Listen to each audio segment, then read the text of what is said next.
For 15 years, I was in the bondage of pornography, feeling hopeless, that I would never find a way out, that maybe there was something wrong with me, malfunctioned with me. Maybe I wasn't a Christian. These were all the things going on in my heart or mind in the state of bondage. But now, thank the Lord, 15 years of sobriety. 15 years since I looked at pornography last.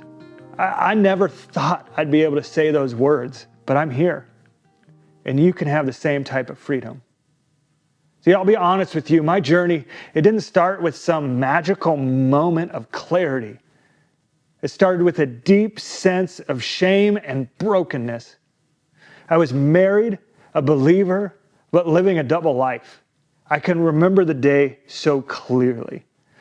I was going to church on a Sunday morning, and a man was preaching a message titled Fig Leaves.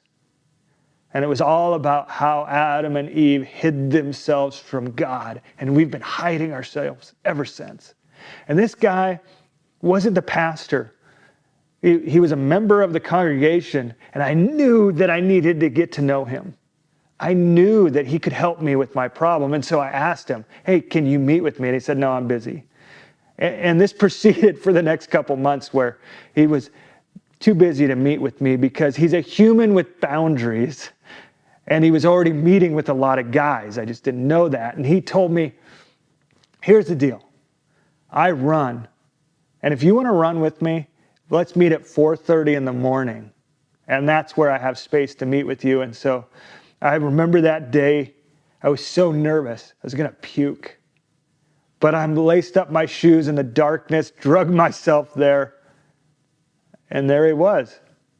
And so we're on this run, and I started to tell him everything that I had not told anyone. And in the dark, while I'm telling him these things, my life changed. And it's never been the same since. See, in this video, we're going to talk about 5 things that you need to do, that I did, that have contributed to my sobriety success. The first one is acknowledging that I need help. And that might be something that's completely obvious to you, but it wasn't to me. I remember in middle school and high school, when pornography was getting its hooks in me, I justified that behavior. See, at least I'm not having premarital sex. I could be doing way worse things.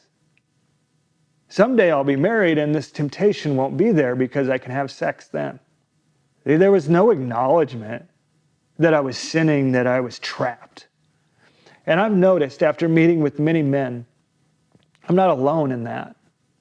This lie that maybe this thing down the way will fix me or change me, or the lie that it's not that big a deal, that it's not a problem, even though all the studies show the opposite. The viewing of pornography is on a climb.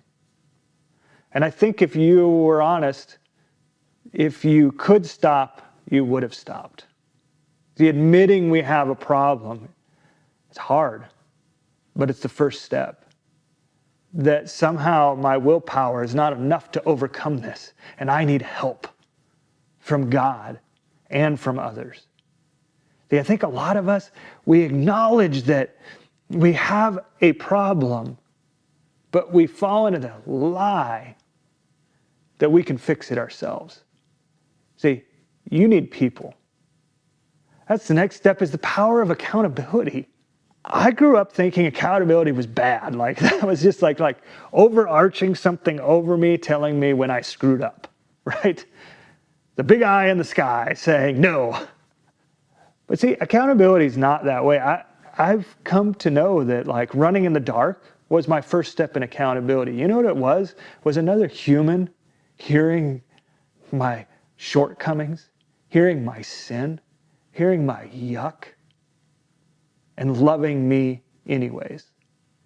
See, accountability isn't just holding someone to a standard and saying, hey, you shouldn't have done that. That's not accountability. Accountability is expressing our hearts to others and them loving us. It's also saying, hey, I'm going to be gone alone this weekend and having a group of men praying with you. It's them supporting you when you're low. It's them loving you. See, accountability is relationship. And relationship only happens when we're honest with each other. So if you're hiding who you are, my friend, that's not real accountability. Real accountability is real vulnerability with another human. And you and I are designed for it. In fact, in Genesis, when Adam was created, God said, it is not good that man is alone. And oftentimes we equate that to like the marriage relationship, which it does. But it also shows that in perfection, in the Garden of Eden, people still needed other people. And so do you. This can be a hard thing to find. So if you're looking for community, we have a group, a school group, that's a group of men committing our lives to a biblical standard.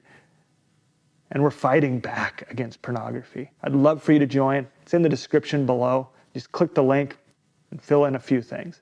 All right, the third thing is that we need to start replacing the habit. See, too often men try to not look at pornography, and that's what I did. Instead of, when you're wanting to look at pornography, it's actually signaling that something's going on under the surface. You have a need that is not getting met. See, quitting porn isn't just about saying no. It's about saying yes to what we really need, what really fulfills, what really sustains. Quitting porn just isn't about saying no. It's about saying yes to something better. And I had to replace the time and energy spent on pornography with things that drew me closer to God and closer to others, like reading scripture daily, journaling my thoughts and feelings and emotions and tracking those, and spending more intentional time with my wife and with friends.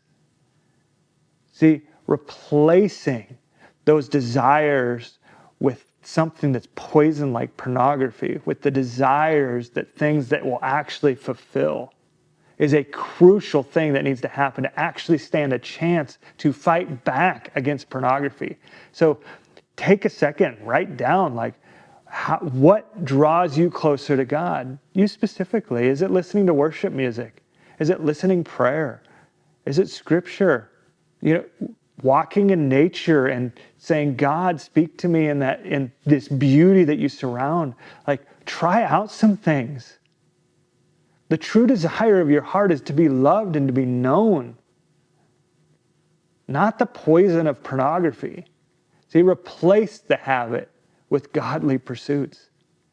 A verse I just love is found in Psalms 119:9, and it says, how can a young man keep his ways pure? By guarding it according to your word. See, I made it a point to fill my mind with God's truth, not with my sinful desires, and you can do the same thing. And the next thing we need to do, and I have done, is guarding my heart and mind. See, it's a game changer to set actual boundaries. Like installing filters on our phones, avoiding movies and shows that tempt you, finding out the triggers within you, even taking breaks from social media. If YouTube's a trap, get off of this when you're done watching this video.